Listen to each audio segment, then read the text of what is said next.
اچھا لگتا ہے استاد کی تعلیم کو ڈسکس کرنا، وہ کبھی ڈسکس کرے تو استاد کو یہ اچھا لگے گا؟ یہ آپ کسی بھی مہذب معاشرے میں کبھی یہ کام کر کے دیکھیں، یہ تکلیف کا باعث ہے۔ لیکن میں کس طرح یہ بات عرض کروں کہ لوگ امتی ہو کے نبی پاک کا علم شریف ڈسکس کرتے ہیں،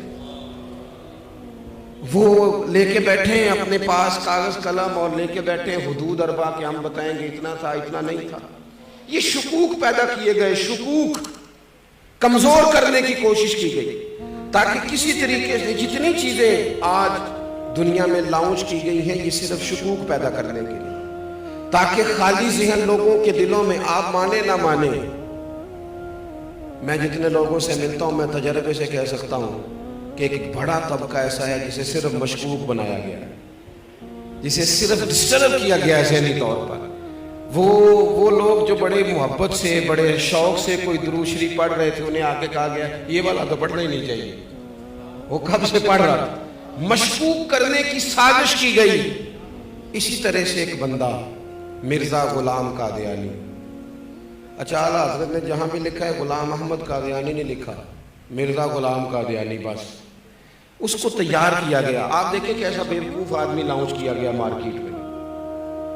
وہ آیا پہلے سادھو بن کے، وہ ہم دم کرانے بھی تو جس کے مرضی پاس چلے جاتے ہیں نا، یہ بھی کوئی کرائیٹیریا نہیں جی، یعنی وہ بابا جی سادے ہیں جی، کیوں سادے؟ کہتے ہیں نہائے نہیں مہینہ ہو گیا۔ میں نے کہا سادہ ہونا اور گندا ہونا ان میں فرق ہے۔ سادہ تو وہ شخص ہوتا ہے جس کو کوئی مہنگے کپڑوں کا شوق نہ ہو، کوئی مطلب اسے پروٹوکول کا شوق نہ ہو۔ سادگی کا کیا مطلب ہے کہ بندہ منہ نہ دھوئے؟ یہ کہاں کی سادگی ہے؟ تو پہلے کبھی وہ سادھو بن کے آیا، کبھی کچھ بن کے آیا، پھر اس نے نا چونکہ باقاعدہ وظیفہ خور تھا، اس نے پھر عجیب و غریب دعوے شروع کیے۔ اس نے کہا معاذ اللہ میں نبی ہوں، اور آپ کو بتاؤں یہ علماء کے لیے بات انوکھی نہیں تھی، چونکہ رسول کریم نے فرما دیا تھا، محبوب نے پہلے ہی سمجھا دیا تھا، فرمایا 30 جھوٹے لوگ ہوں گے جو دعوی نبوت کریں گے، اور 2 تو حضور کے ظاہری زمانے میں ہی آ گئے، ظاہری زمانے میں آ گئے۔ تو یہ حضور نے، اب اس نے کیا کیا؟ اس نے کہا میں نبی ہوں، پھر عجیب و غریب تعویلات کرنے لگا۔ وہ لوگ ڈھونڈ کے لاتے ہیں نا چیزیں اپنی مرضی کی، آپ جس کے پاس بھی جائیں وہ دلیل رکھتا ہے، جس کے پاس بھی جائیں وہ کوئی نہ کوئی اس کے پاس کہانی ہوتی ہے، سٹوری ہوتی ہے۔ وہ تو ابو جہل بھی کہا کرتا تھا کہ دیکھو جی اچھے بھلے رہ رہے تھے، اور یہ انہوں نے ایک بھائی کلمہ پڑھ گیا، دوسرا پڑھتا نہیں، گھر میں لڑائی شروع ہو گئی۔ کہانی تو اس کے پاس بھی تھی نا۔ وہ یہ بھی کہتا تھا دیکھو جی ہمارے باپ دادا کو کہتے ہیں وہ گمراہ تھے، حالانکہ وہ تھے گمراہ۔ تو کہانی تو کوئی نہ کوئی اپنے دفاع کے لیے سب نے بنائی ہوئی ہوتی ہے معاذ اللہ۔ اس نے جب کہا میں نبی ہوں تو وہی لوگ میدان میں آئے جو ہمیشہ آیا کرتے ہیں، وہی لوگ آئے، علماء ربانی جی، مارے کھائیں، جیلیں کاٹی۔ مولانا نیازی کو تکلیف ہوئی، کئی مہینے جیل میں رہے۔ حضرت سید خلیل شاہ صاحب علامہ ابو الاسناد صاحب کے بیٹے جیل میں گئے، 20 درجنوں علماء پابند سلاسل ہوئے، اور جب اس کے گرد گھیرا تنگ ہوا تو تعویلات کرنے لگا، کہنے لگا نہیں میں تو ذلی نبی ہوں، میں تو امتی نبی ہوں۔ بھئی یہ کون سی نئی تعریف تم نے کٹھی کی ہے؟ اپنے لوگوں کو سمجھانے کے لیے، قائل کرنے کے لیے، آپ میری بات کو سمجھیں اچھے طریقے سے۔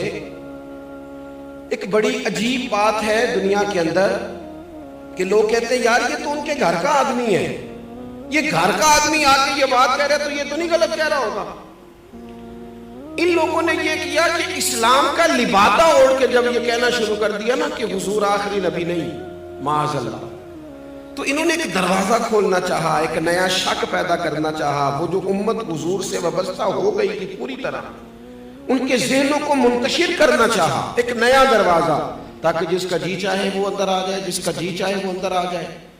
اب ضروری تھا کہ ان لوگوں کی علماء نے حکم شرعی بیان کر دیا تھا، اعلیٰ حضرت نے بہت پہلے لکھ دیا تھا کہ یہ کافر ہے بلکہ مرتد ہے، اور فاضل بریلوی نے یہ فتویٰ دیا کہ جو اس کے کفر میں شک کرے، آپ کی توجہ ہے میری بات پر، جو ان کے کفر میں وہ بھی کافر ہے۔ اس لیے کہ جس طرح اعلیٰ حضرت فرماتے ہیں جس طرح اللہ کو اللہ ماننا، صمد ماننا، بے نیاز ماننا، لم یلد ولم یولد ماننا ضروری ہے، یہ جملے ہیں، فرماتے ہیں اسی طریقے سے نبی پاک کو آخری نبی ماننا بھی ضروری ہے۔ اور جو آیت میں نے قرآن مجید کی پڑھی، ما کان محمد ابا احد من رجالکم ولکن رسول اللہ وخاتم النبیین، فرمایا محمد صلی اللہ تعالیٰ علیہ وسلم مردوں میں سے کسی کے باپ نہیں، ہاں وہ اللہ کے رسول ہیں اور نبیوں میں سب سے آخری ہیں۔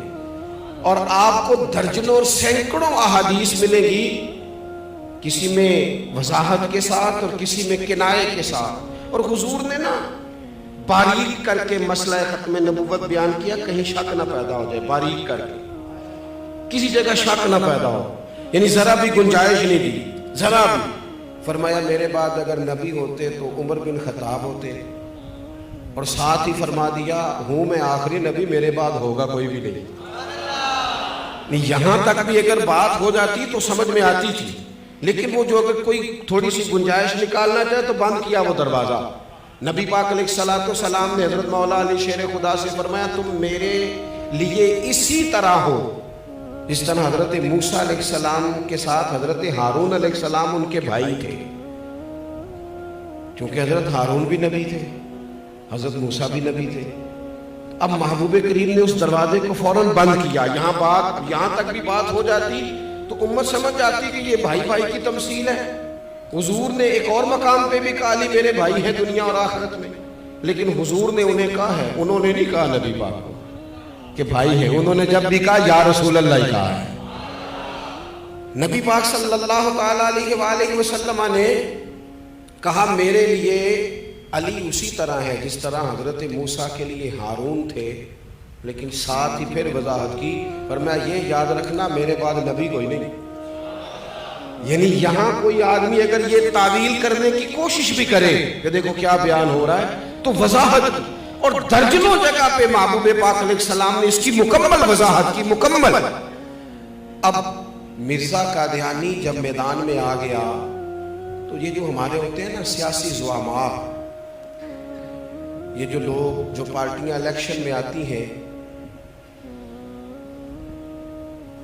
میرے دادا جی کہا کرتے تھے کہ فیصلہ ہمارے ہیں نا پنجاب میں پنچایت ہوتی ہے، اب تو خیر ختم ہو گیا معاملہ، پنچایتیں ہوتی تھی تو سرپنچ صاحب چودھری صاحب بھی فیصلہ کر دیتے تھے۔ تو دادا جان فرمایا کرتے تھے کہ جو چودھری اور جو سرپنچ الیکشن لڑنے لگتا تھا پھر ہم اس سے فیصلہ نہیں کراتے تھے، اس لیے کہ اس نے دونوں پارٹیوں سے ووٹ لے لیا، وہ کسی کو ناراض کرنے کی کوشش ہے، اس کے ووٹ کم ہو جاتے تھے۔ ہم اس سے فیصلہ نہیں کرایا کرتے تھے، ہم وہ والا سرپنچ ڈھونڈتے تھے کہ جو فیصلہ تو کرے لیکن اس لالچ میں نہ پڑے کہ اگر میں نے فیصلہ کسی کے خلاف کر دیا تو پھر وہ مجھے ووٹ نہیں دے گا۔ سیاسی زعماء کا یہ مسئلہ ہوتا ہے کہ انہوں نے لینے ہوتے ہیں ووٹ، کسی کمیونٹی کو ناراض نہیں کرنا چاہتے، یہ چاہ نہیں رہے تھے کہ ملک کے اندر قادیانیوں کو اقلیت قرار دیا جائے، چاہتے نہیں تھے سیاسی زعماء، الا ماشاءاللہ کچھ اچھے لوگ بھی ہمیشہ ہوتے ہیں، چاہ نہیں رہے تھے۔ پھر علماء کو جدوجہد کرنی پڑی۔